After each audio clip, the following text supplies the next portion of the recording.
Want to stop juggling spreadsheets, calendars, and a dozen apps just to run your rentals? Lodgify makes it easy. It's an all-in-one toolkit for hosts. Build a direct booking website, automate guest messaging, and keep all your channels in sync. Running your rental business your way has never been simpler. And for Good Morning Hospitality listeners, you can get 20% off any yearly plan with code GMH20. Just check the link in the show notes to get started today. All right, Michael. So what makes a software solution enterprise class? It has to work with big companies. Close. Is it the trustworthiness of the vendor? That definitely is part of the equation. Okay. Is it how well the product is supported after the sale process is done? To be enterprise, I would say that's a must. Okay. Or do you think the solution's ability to scale with your growth and ambitions for the company as a property manager is really important as well? If it can't scale with you, it definitely is not enterprise. Well, all of your answers are correct, my friend, which is why property management companies are switching to Track hospitality software, because Track's powerful native functionality offers everything you need to run a modern hospitality business. From booking engines to owner portals and trust accounting, Track's built-in tools are designed to work beautifully together and scale with you. Best of all, Track's growing list of integrations makes it easy to plug into your tech stack for the ultimate flexibility. So if you want to learn more, all of our Good Morning Hospitality listeners have a dedicated link in our show notes, and we're excited for you to check it out. Now, back to the episode. Welcome to Good Morning Hospitality, your one-stop shop for the latest news, noteworthy trends, and thought-provoking discussions across the industry. From hotels and short-term rentals to all things travel and hospitality, you'll find each episode equips you with the information that you need to start your week. Join us on Good Morning Hospitality every Monday, wherever you get your podcasts.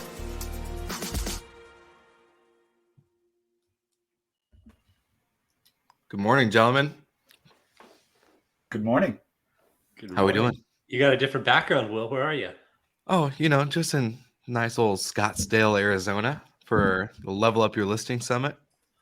All right. So, Will, how did you get invited to an all-women's conference?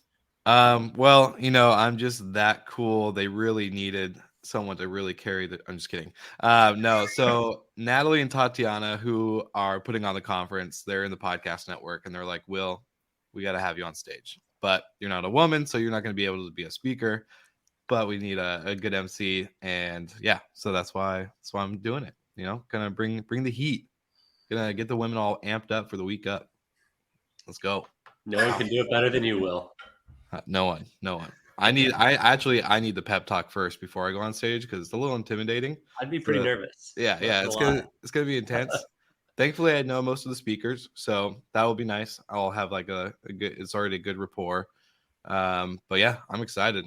Might have to do a couple dance moves. Apparently, there's a whole bunch of stuff going on. So it's nice to see a conference as well in the industry that is actually changing the way that they've done it. Like all the vendor booths are custom made, and no one, like from a sponsorship side, has to bring anything outside of some swag if you want it. But yeah, it's pretty cool to see what they're doing and building the experience. So shout out to Natalie, Tatiana, if they're listening or watching the live. We're going to rock it this week. So let's go. But yeah, get to also see the AirDNA team. So it's going to be fun. Lots of people. How are you guys doing? What's up with you? Doing good. I've got a conference myself this week out in Salt Lake City. So heading out midweek. What conference is that? What's that? What conference is that? It is a genealogical conference tying in with Storied Collection. We're releasing a feature where you can search by your last name and find a property that could have been or might be in your family tree. So what better place to do that than a genealogical conference in Salt Lake City? No better spot to do it. Jamie, how about you? Do you have any conferences this week? Next week? Not this week, but I'll be at the Verma Spring Forum next week in Kansas City. So excited about that. First time to Kansas City. Okay. First time for everything. Barbecue place. That's what I've heard. Yeah. And I've spent time in other barbecue hotspots around the country. So excited to get some Kansas City barbecue, and then heading to Denver after that for the rest of the week. So Yes. a week on the road next week. Good old Denver. Gotta love it. Nice. AirDNA HQ. With Jamie on the show today, we always get a little more analytical than Will and I are capable of. So Agreed. welcome, Jamie. Glad to have welcome you. back. Yeah. We're going to be going through this week a lot of the earnings calls that we heard over the past few weeks from Expedia, Booking, Airbnb, and then touching on a couple of the hotel chains and what some of the snippets that Jamie's picked out on some of their earnings calls. Yeah, I was going to say, Jamie, where do we even begin? There was a lot of them. Yeah, there were a lot. It's sort of earnings and past really 3 weeks. And I was surprised to hear, Will, that when we were chatting beforehand, that you don't listen to all the earnings calls. Like, it is media gold. It's gotta be media gold, but I'm like, dude, that's a lot. It's a lot to take in. Got a lot of other stuff going on. I gotta find someone to free up my time. So, and the big ones for the short-term rental industry, obviously Expedia, which owns Vrbo, Airbnb, and then Booking.com. And I was thinking maybe we could start with Expedia, because I feel like they had the biggest sort of release or something that they talked about that impacted both hotels and short-term rentals, and that's going to be the launch of One Key in 2023. So I don't know if you guys have been following, but really since they bought Vrbo and HomeAway, and there was the goal of getting to a single platform that housed all their brands, and they're finally going to get there this year. And with that, what that sort of unlocks for them is they're going to launch a single loyalty program across all their brands. And it's going to be, I think, a big impact of, and what does loyalty actually mean for the short-term rental industry? Because we've never really had a major loyalty program in the past, I think. No, I mean, I think the closest loyalty program that's out there is Marriott's, and that's pretty much a closed user group, right? What does loyalty actually mean for? So I mean, personally, I've never used, the only loyalty group that I'm a big part of is Delta, as everybody knows that's watched this show. But I mean, I think being able to unlock a new asset class is going to help drive those redemptions of hotel nights now in short-term rental locations.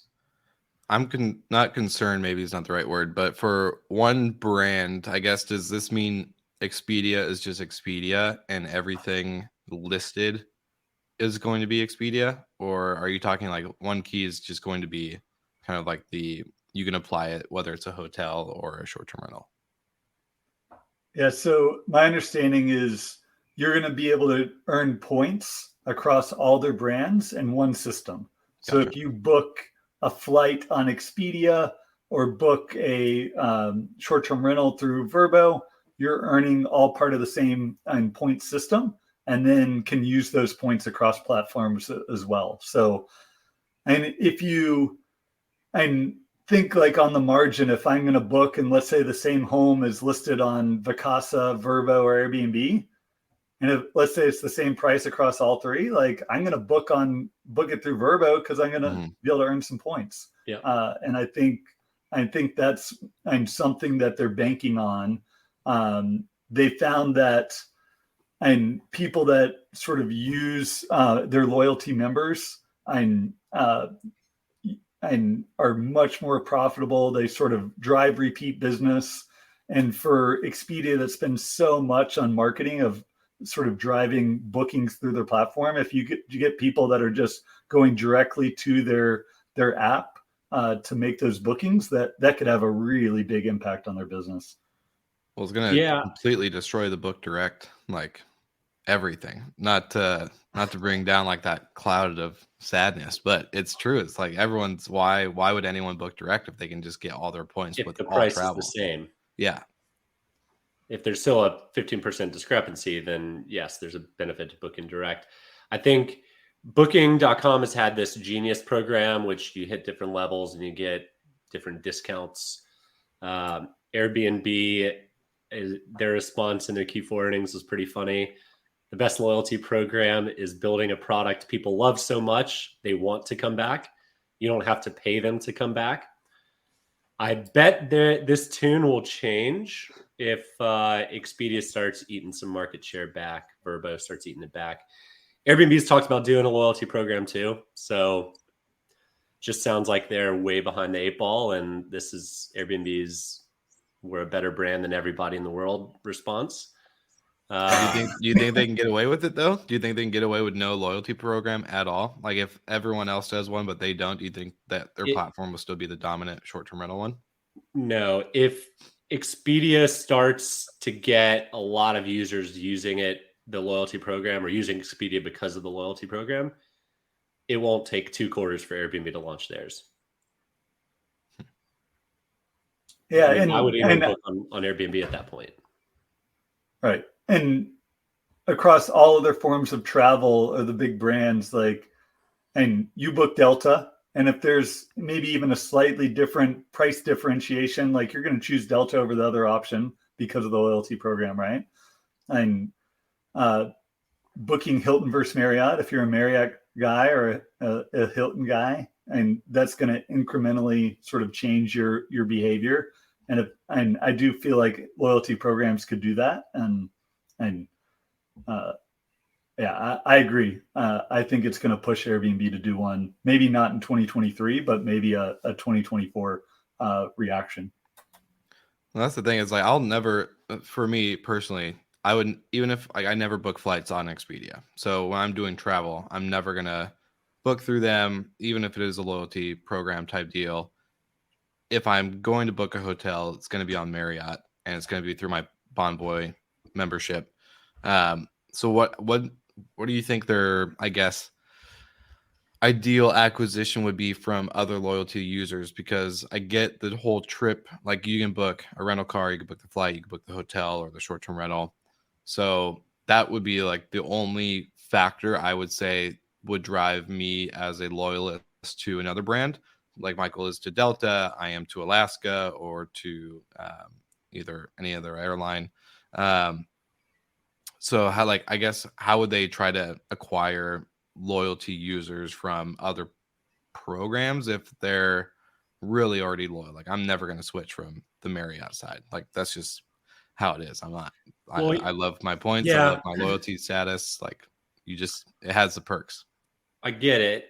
And I would never switch from Delta, but at the same time, I'm not loyal. You're not loyal to an airline. I'm not loyal to a hotel chain. Mm-hmm. So you can build, if I can build points by booking at Marriott and Hilton and Hyatt and IHG, that's better for me because I'm not a brand loyalist to one of those. Mm-hmm. Now, Delta, different for me, flying out of Atlanta, like it's pretty much all the flights would be Delta anyway. Yeah. But and this could be, maybe you can backstop this, Jamie, but a quick Google search, there's almost 19 million users of Expedia per year. So it doesn't, the three of us on this call are well-versed in travel. This is our life, but there's 19 million people a year that are booking through Expedia that probably do multiple trips or multiple bookings. And this is going to cause them to be more loyal than going to Airbnb or going to Booking. Very true. Cool. Yeah, another pretty interesting chart, Will, if you can bring it up. We all know that Vrbo was the lifeblood of Expedia during COVID. But this is pretty shocking to me that it has remained a much higher share of Expedia's total revenue post-COVID. Almost double, it looks like. So, Jamie, you want to dive into that? Yeah, and so these are my estimates, not something that Expedia reports. So we're tracking bookings coming through Vrbo and estimating their sort of total impact on Expedia's revenues. But yeah, I think it shows the persistence of Vrbo on the business, of how strong bookings have remained, even in the areas that Vrbo is most dominant in, sort of those destination resort areas, whether it's in mountain areas, whether it's coastal destination, and demand's still been really strong. Vrbo's added a ton of supply to their platform over the past year or two, which has really helped them sort of maintain the revenue gains, even as sort of hotels have come back and flights have come back as a share of Expedia's revenues. So I'd expect hotels and flights have been some of the fastest growers in terms of booking activity and revenue growth, but not really putting a dent yet, given and all the supply that's been coming onto Vrbo. They have actually been expanding some into sort of cities, which we hadn't really seen pre-pandemic. So maybe they get some traction there. But yeah, it's still mostly dominant for them in the destination areas. Do you think it's doing that because I think we talked, maybe not last time that you were on the show, but the time before, where it's going into how Vrbo's definitely been the platform where only vacation homes are. Like, they're not doing shared properties, they're not doing spare bedrooms, they're not doing a lot of urban activity.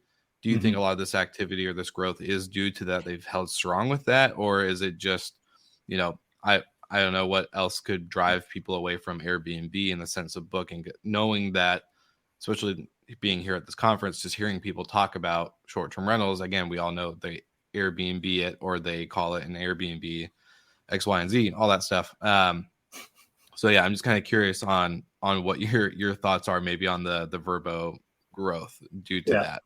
I think it's primarily a rising tide lifts all boats. Like, there's just so much tailwind for the industry that it's across all platforms we're seeing that growth.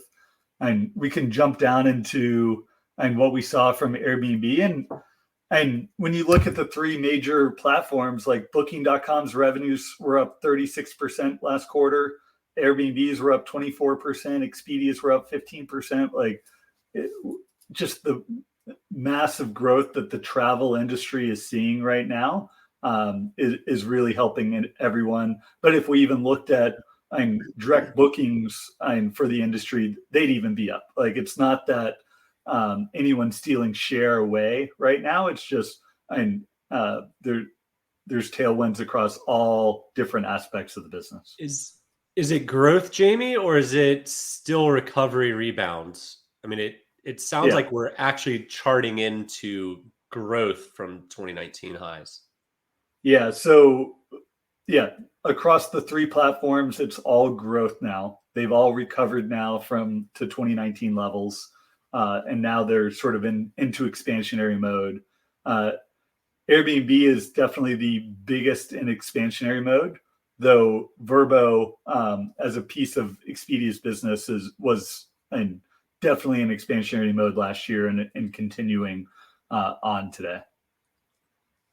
Well, let's quickly touch on some of Booking's comments during their earnings call. One that I think I've seen consistently across every earnings call for the past decade of Booking is strengthen their position in the U.S. market. Are they strengthening it at all at this point, Jamie, or is it still an aspirational point? Yeah, I think they have been strengthening it, but as maybe a piece of their business, but not necessarily as a piece of taking share away from the others yet. Just given how strong the U.S. has been relative to Europe and the rest of the world in terms of just overall travel activity. And I think what was a big surprise for me was just how strong alternative accommodations are growing for them, and maybe it's just the U.S. bias that I have of sitting here in Atlanta and just not seeing and not using Booking.com as a regular source of alternative lodging, of short-term rental bookings, but it's 30% of Booking.com's total room nights, and they grew that 56% in 2022. So, and really strong growth that they'd seen, and they're now above 2019 levels for their alternative accommodation bookings. I think a lot of that goes to another topic that they've been talking about a lot lately, which is their payments platform. It was, at least in the vacation rental side, I'm not sure on the hotel or flight side, but on the alternative accommodation side, Booking has been fraught with fraud and issues with payments. So I have heard it is getting better. They've gotten some alternative structures for payments, but it's still not perfect. People are still having some issues. So I have to assume the growth of alternative accommodations comes with the bettering of the payments platform, and Booking can be a force, especially once European travelers are coming back to the States in the troves that they were, but they just aren't at this point. And that's where we saw a lot of bookings on the Booking platform in gateway cities, Chicago, Miami, New York, Orlando, but you don't see them in the destination markets as much. So they've got a long way to go to strengthen the competition with Vrbo in those markets, and even Airbnb in the urban markets, outside of their kind of core strength of Europeans to gateway cities. Well, they definitely, excuse me, they definitely had the payment issue in the hotel world as well. I know that for a fact. The amount of chargebacks that came through, the amount of fraudulent cards, especially due to their virtual card, because they're allowing guests to prepay, and then giving the hotel a virtual booking card was kind of the worst experience. So, yeah, I'm pretty sure a lot of that growth has to do with their payments rather than all the fraudulent charges coming back. They're probably actually seeing revenue now. And then any highlights on Airbnb, or are they just still a PR machine that wants everyone to look at them and see the shiny objects? Yeah, and they definitely surprised to the upside, and they beat analyst expectations across really all metrics. There was quite a few people, I think, sort of buying into the Airbnb bust mentality, and expecting them to underperform.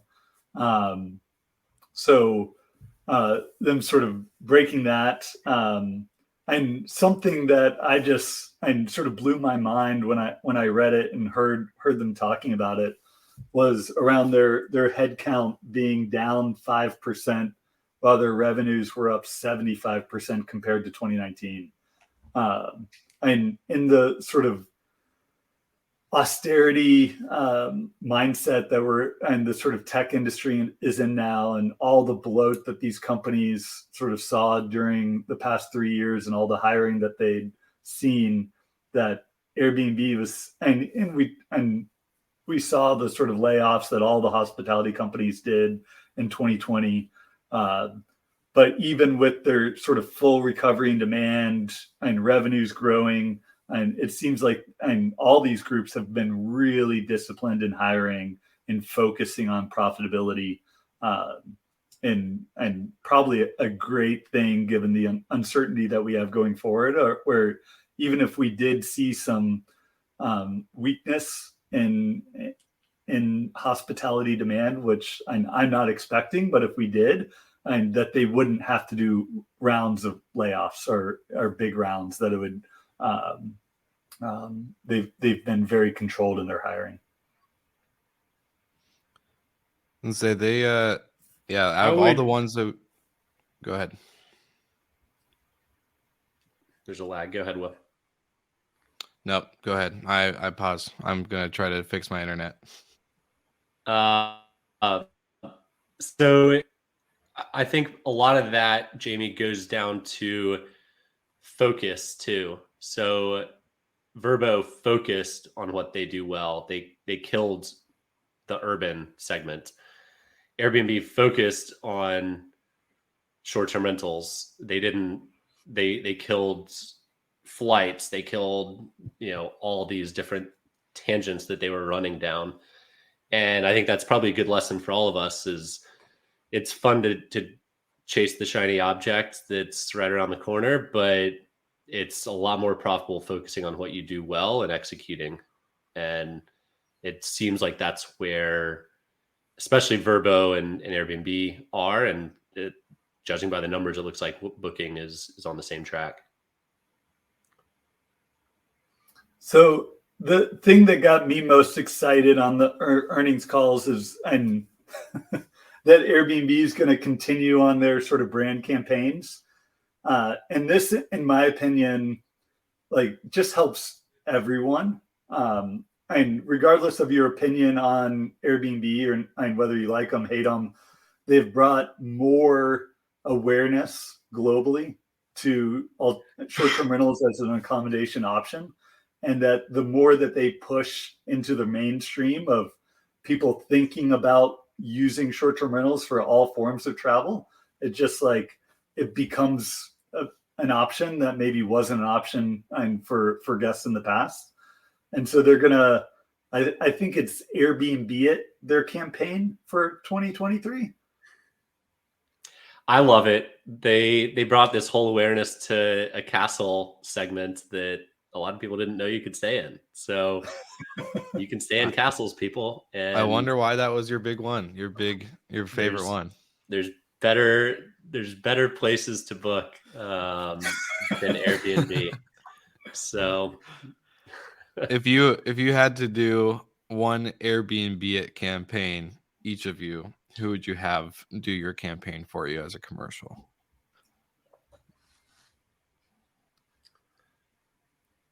I got one.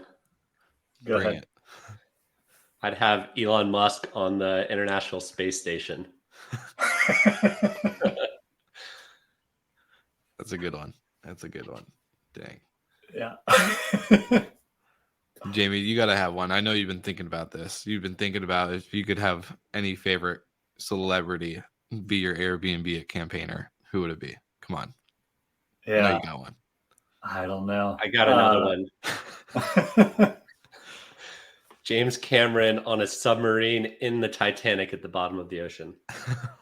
Stay a night in the Titanic.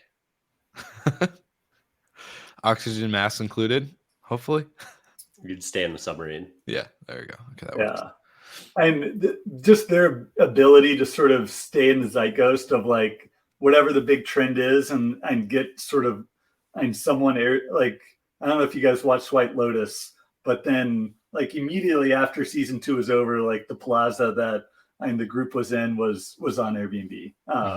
And to sort of build off that, I would love to see like some celebrities in the ad campaign and people figuring out like I'm going to Airbnb this and sort of competing on what's the wildest thing they could Airbnb. And that I feel like that would be a fun campaign. Fun fact from White Lotus, though, the Aperol Spritz drink went skyrocketing in sales throughout the country. And so did stays in Sicily. Yeah, that too. But I thought the Aperol Spritz piece, like I think went like up 800% from like what people normally order. So interesting fact. Yeah. There's a stat, I think we shared on a show several months ago, but 44% of travel inspiration is from television. Wow. So it's a lot more than I would half expect. of the inspirations of travel comes from what you watch on TV. What if you don't watch TV? You never travel. How can you be inspired, Will? Yeah, true. There you go. Last point, just to touch on a couple of hotels. Marriott discussed the launch of the Ritz-Carlton yacht, and they also discussed the Apartments by Marriott, neither of which are live yet, but it shows traditional accommodation wanting to get into branded alternative experiences. So all in all, I think a good, interesting trend from probably the thought leader of hotels, which is Marriott. Yeah, and then I really picked up on the sort of the long-term stays continuing. Both Marriott and Airbnb called it out. So Marriott seeing their business trips length of stay is still 20% above 2019 levels. Airbnb still seeing 21% of their bookings greater than 28 days or longer. And it is, and I don't know if you guys see in the cities you're in, but offices are still dead Monday and Friday. And even with the announced sort of return to the office, most companies are at max calling for 2 or 3 days in the office. And this work from home trend is going to, I think, still be a huge tailwind for travel. And the flexibility is one of those things that I think is going to be the sort of long-term game changer for our industry coming out of COVID, of just people can travel, just way more opportunity to travel than they ever had in the past because of the flexibility away from work. Yep. Yeah, I think when ADRs compress just a little bit, travel is going to just go insane. But we're still pretty high. It feels like maybe it'll keep going up, but I don't know how sustained that can be. Anyway, Jamie, I always wrap up with this question to you, which is, if I'm an investor, what market should I buy in? But you don't have to answer it today because your team has answered it today as the AirDNA Fact of the Week, our latest segment that started last week. So in terms of small and mid-sized cities, Jamie, the top 3 places you can buy are Fairbanks, Alaska, Evansville, Indiana, and Rockford, Illinois. I've heard of one of those places. Evansville looks like it's in the middle of nowhere, and Rockford looks like a Chicago suburb. But the things you're getting with these in Fairbanks, a low regulation risk, which is a good thing for anybody that focuses on short-term rentals. Evansville, the entry price of houses are pretty low, and the ADRs are decent. Entry-level prices on housing is $116K, and the ADR you can get there is $129. It also scored really low on regulation risk. And then Rockford, pretty high ADR, $175 a night. So for people who don't want to stay city center in Chicago, it's a good alternative. Yeah, so we put out this report. It's by far our most popular report that we put out each year. And the broad trend this year was the impact of housing prices. So 2022 in general, housing prices just soared. And we're seeing some weakness now sort of in like the last quarter. But in an environment where short-term rental revenues were largely flat, and as an industry, like 2022, we didn't see much growth. Housing prices were up 20, 30, sometimes 40% across the country. That just made the affordability of short-term rentals for investors and decrease in a lot of areas. And the sort of the common thread of most of our best places to invest were areas where just housing prices didn't grow by much. And short-term rental revenues stayed and actually grew in these areas. So the relative investability went up, and that's broadly how we saw people investing in 2022 was they're looking for affordability. Small and mid-sized cities saw the most growth across all the location types that we track. So that's actually where people were investing their dollars too. So, and it is a broad trend that we saw over the past year. Jamie, is there a direct correlation, maybe with a 2-year lag, of top 10 markets you have in reports that are low regulation risk, with 2 years later being high regulation risk because a lot of people bought in those markets? I've actually gone back and looked, and no, it's not. Oh, wow. Of course, you're prepared with an answer. Yeah, I thought I stumped you. You definitely see sort of the local articles coming out after we release these lists of like, wait, why is our city good to invest? Like, do we want actually people investing in it? But generally, those articles out. Do we want people investing in our community? Right. No. Stay away. Please do not stay in our market. Yeah. Do not spend your money at our businesses. How dare you? Yeah. I love it. Yeah. Awesome. Well, enjoyed it. Will, have a great MC session. I want to see the video of you dancing on stage. Please, for anyone listening to the show today, please send this in to us that I can share next week. Yeah, that'll be happening tonight, so that's gonna be fun. I gotta do my stretches. Gotta get stretch it back from that long flight out here. But no, we'll be Lord good. Have mercy. Well, yeah, good episode, you guys. Thank you, Jamie, again for always bringing in the data, bringing in the stuff that Michael and I like. I don't know how you listen to all those earning calls, but good on you. I'll try to get better. Maybe get my assistant to help me out with that. But yeah, and thanks for all the swag. Loving my Good Morning Hospitality shirt and mug. Yeah. If anyone else wants one, there's a link in the show notes. Amen. There we go. You guys are doing all the promo for me. I don't even need to be here today. Awesome. Well, thank you guys, and we'll see you all again next week.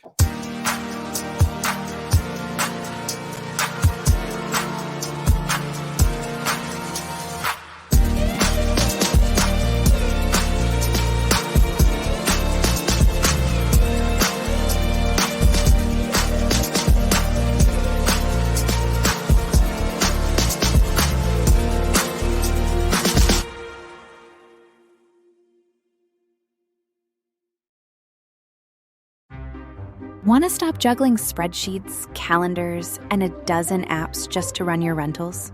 Logify makes it easy. It's an all-in-one toolkit for hosts. Build a direct booking website, automate guest messaging, and keep all your channels in sync. Running your rental business your way has never been simpler. And for Good Morning Hospitality listeners, you can get 20% off any yearly plan with code GMH20. Just check the link in the show notes to get started today.